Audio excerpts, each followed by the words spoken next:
Morning, hello, I'm Gary Al Smith and this is The Sport. Today we are not doing a regular sports news update, we'll save that for later.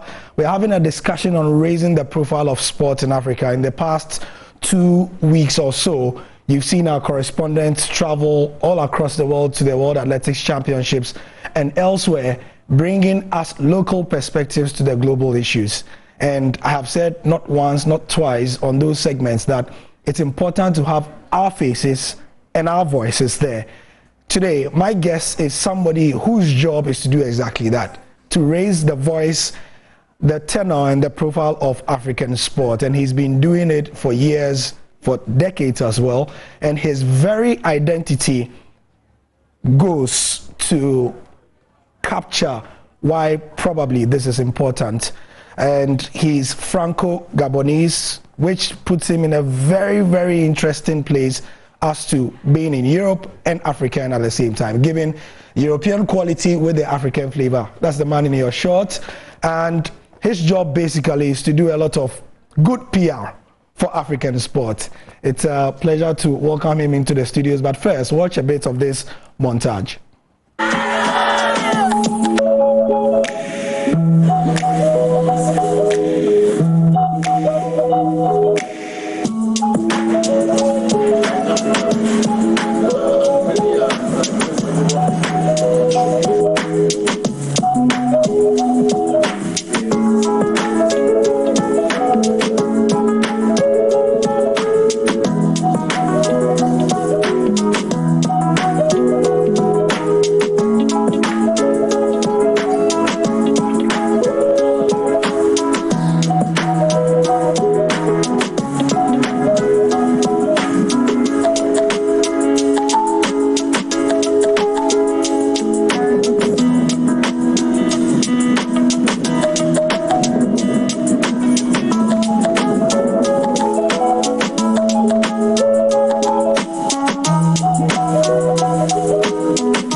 Right, so Nicolas Pompigne-Mognard, thank you for joining us here on Joy Prime. Thank you for having me, Gary. Thank you. How long have you been in Ghana?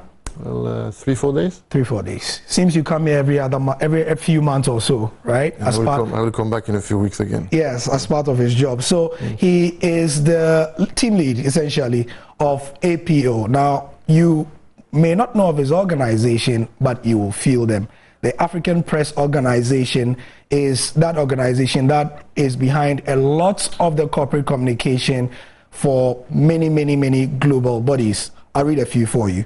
So, to begin with, they are the Pan-African Public Relations Agency of FIFA, the Pan-African Public Relations Agency of the NBA, the Pan-African Public Relations Agency of the Basketball Africa League, the Public Relations Agency of the World Football Summit, which is the world's largest convention on the football industry, the official public relations partner and sport marketing agencies of World Rugby's African Association, Rugby Africa, and so many things. Now, what I realized, first of all, looking at what APO does, I mean, being in the sports industry, I know exactly what you do, but in your own words, would you say what I have said is correct, that you give a voice to African sport at the global level?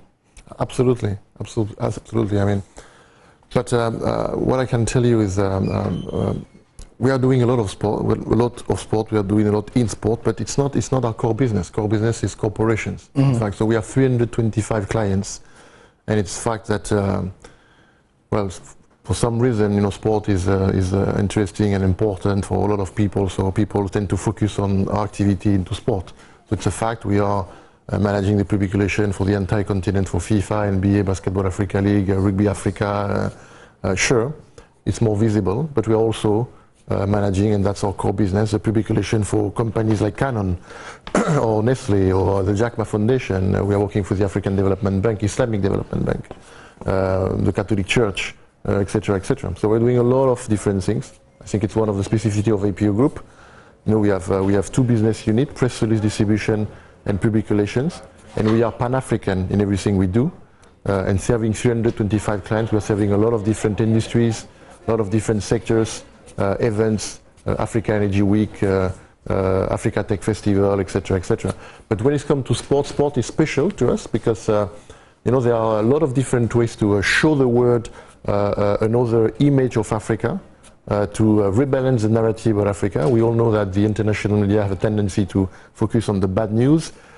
I'm sure as we speak, 90% of the media coverage for the international media on Africa is the coup in Gabon, right?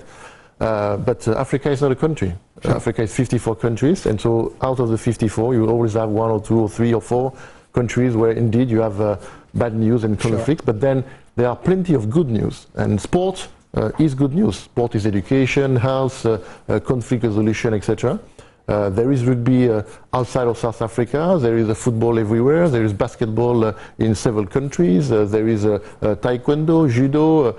I learned yesterday that here Accra is going to welcome the World Arm Wrestling Championships. We need to do you and I a competition to see who win, Yeah. So Accra will be the capital of Arm Wrestling Championship in a couple of months or something like that. So Africa is welcoming more and more international sports events. Yeah. We're going to have in Rwanda the World Cycling Championship. That will be next year. Yeah, we're going to have the very first Olympic competition, the Youth Olympic competition in Dakar.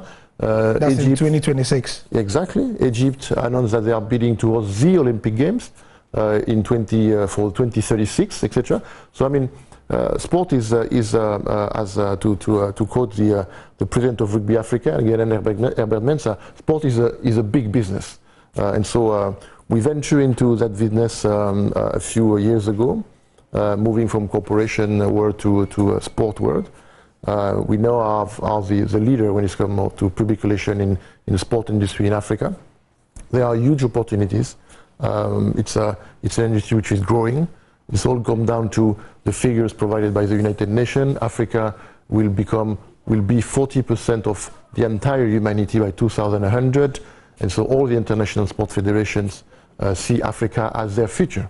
You have so many talents. If you look at the European Championship, either football, rugby, MMA, etc., you see that the African talents or from African descent, diaspora, or African citizens, yes. are killing it. They are taking over.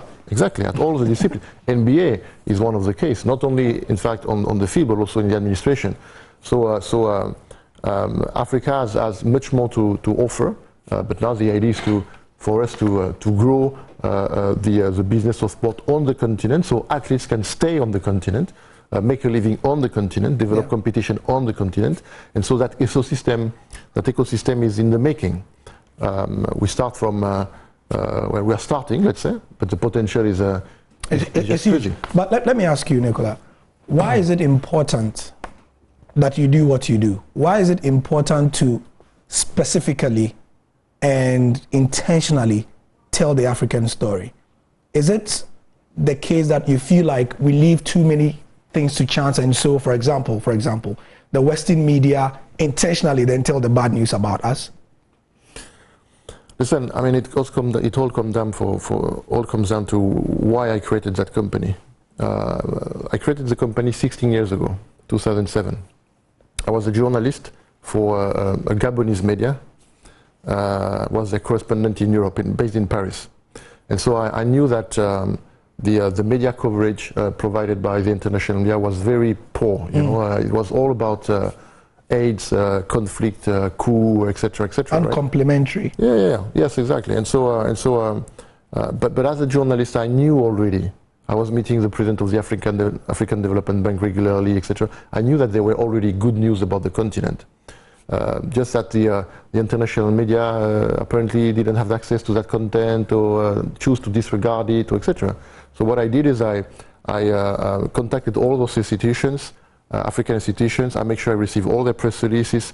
Some of them will send me the press release in PDF, the other one in a RSS feed, the other one via email, etc. I will standardize all this, put it in a NewsML format, which is the international format for exchange of news across the world.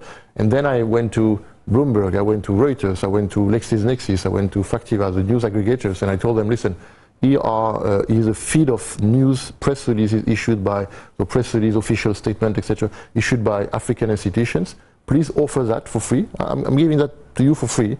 make it available to the international media, so at least it will rebalance the narrative. At least they will see that they wouldn't be able to ignore that there are also good news, you know. Sure.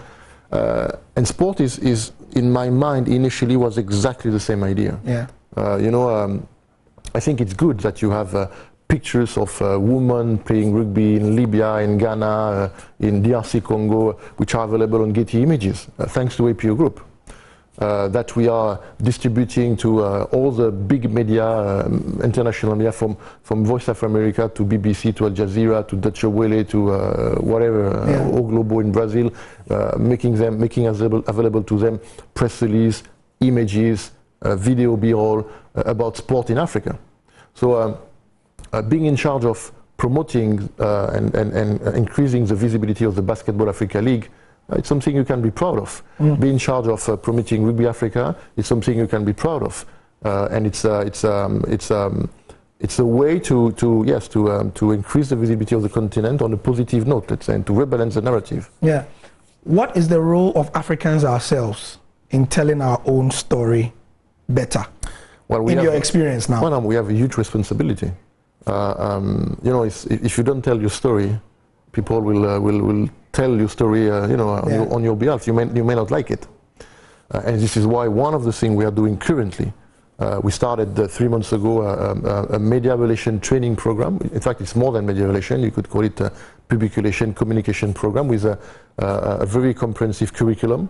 It's an online training, and currently APO Group is training 100-something communication managers of rugby federations across Africa.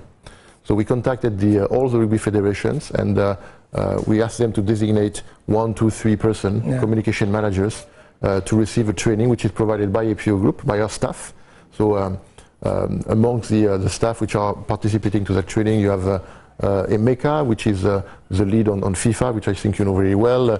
We have Yasmina, which is the lead on Basketball Africa League, but we have also a lot of other, we have the lead on Nestle, etc., etc. So we have very experienced, talented PR people which are giving time. It's a program which is, I think it's 2 times a month, 2 hours, 2 times a month, right? Yes, yes. It's going to last 18 months. It's a very comprehensive curriculum. Our head of strategy participating to that program. So we have very talented people. We also have journalists which will participate to the training. We have a producer from CNN. We have the head of sport at Al Jazeera. We have the head of Lusophone country at Euronews. I mean, we have a journalist from BBC, etc. So we put together a very comprehensive curriculum, and so what it will do is that it will increase the professionalism, the quality of the content, of the communication managers of rugby across the continent, and so we'll have better quality content, more content,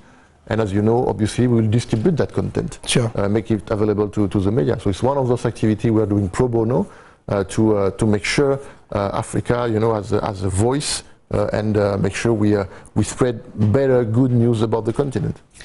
In your experience, again, after doing all this for all this time, do you think there is an appetite for good news coming from Africa in the global media? I'm talking about the international news organization. Well, but we need to work on it. We cannot just sit. We cannot just sit and watch, right? As I said. So first of all, we always complain they don't like telling good news about us. Then we start working on giving them the news for free, like you said. Then we start training people to tell that news better for free. But you are telling me that there is still not an appetite for that good news. Then maybe we have to start owning our own, you know, global news organizations then. Well, that's another. So there's two fold question here. So first of all, that fight, it's a fight. It's a fight, and it's a big fight. It's a fight which is going to last for another couple of generations. No, forever and ever. There is no doubt. Yeah. And they are. I mean, APO and we are not the only one to participate to that fight. You know, you have organizations like Africa No Filter, Moki Makura, which you know, acknowledge here. They are doing a great work. There are plenty of other organizations, plenty of other people which are doing whatever they can, playing their part to change the narrative. There's another organization called the African Society of Professionals. I'm sure there are plenty, yeah. and it's again, there are plenty of people doing the same thing. Eventually, we're gonna do it. I mean, I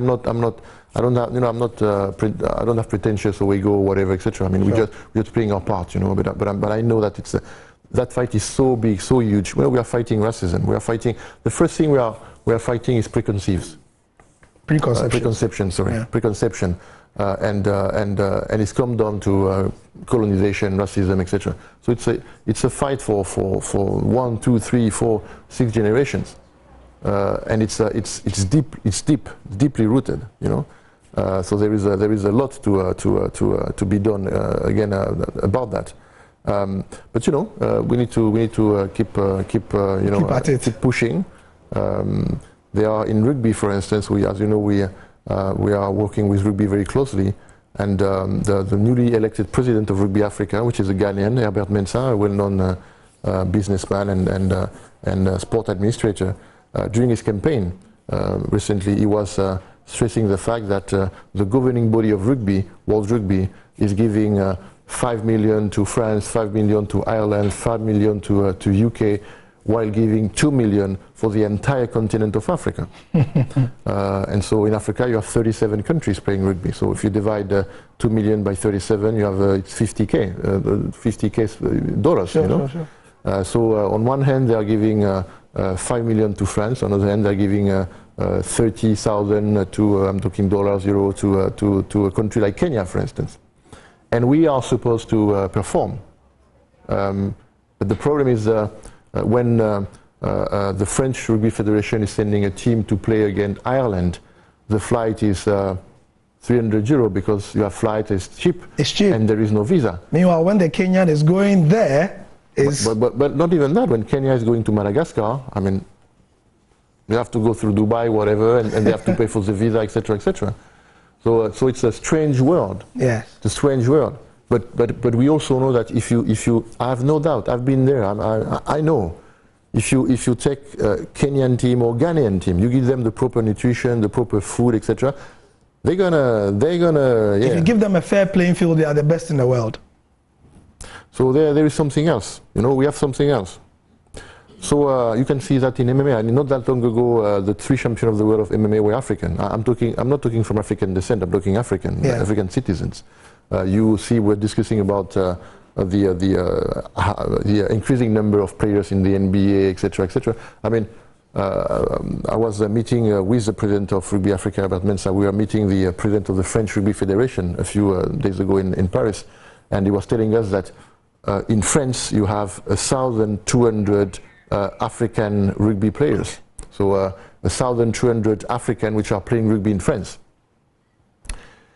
You know, I mean, the idea is to create a world where they can come, they can stay, play rugby in Africa, just like the Basketball Africa League is doing, to allow basketball players to play basketball in Africa. And so to do that, we need to create an entire ecosystem. As Herbert Mensah is saying always, he was attending a Bloomberg event, he was a speaker at a huge Bloomberg event, Africa in Morocco. Africa is a business. And it's time we start to look at Africa as rugby, sport, etc., as a business. So it's with people like Herbert Mensah, people like Amadou Galofal, which is the president of Basketball Africa League, that eventually we're going to get there, offering opportunities for African athletes in Africa. Yeah. There is a lot to be done. But I mean, in 10 years, you will invite me again, and we'll see the change, you know. Hopefully. We're all doing our bits to tell the African story better. So Nicolas Pompigne-Mognard is the CEO of APO, African Press Organization. He tells a very funny story that the organization became so well known, you know, and for those of you who have studied PR is not loud necessarily. You feel it, you don't see it. And so he went somewhere and he introduced himself as the CEO of the African Press Organization. And the people didn't get it. And then somebody said, you know, is it APO? And they said yes. So he didn't realize that his own organization's name had changed around, and so people call it APO as well. In fact, I never call it the African Press Organization. It's too long. So you're one of those. I'm one of those. I'm one of those. Anyway, so occasionally we meet some very interesting people who are doing the actual work of telling the African story, and I mean, by the grace of God, you know, having traveled quite extensively, you see what he's talking about, that even when there's a good African story, the global media are not interested in telling it. It's a thing. Thank you very much for your time, and we hope that thank you, Gary. As you visit Ghana more, there'll be a lot more training for people who are interested in telling the good African story. Absolutely. All right, so that's your sport for today. Thank you very much for your time.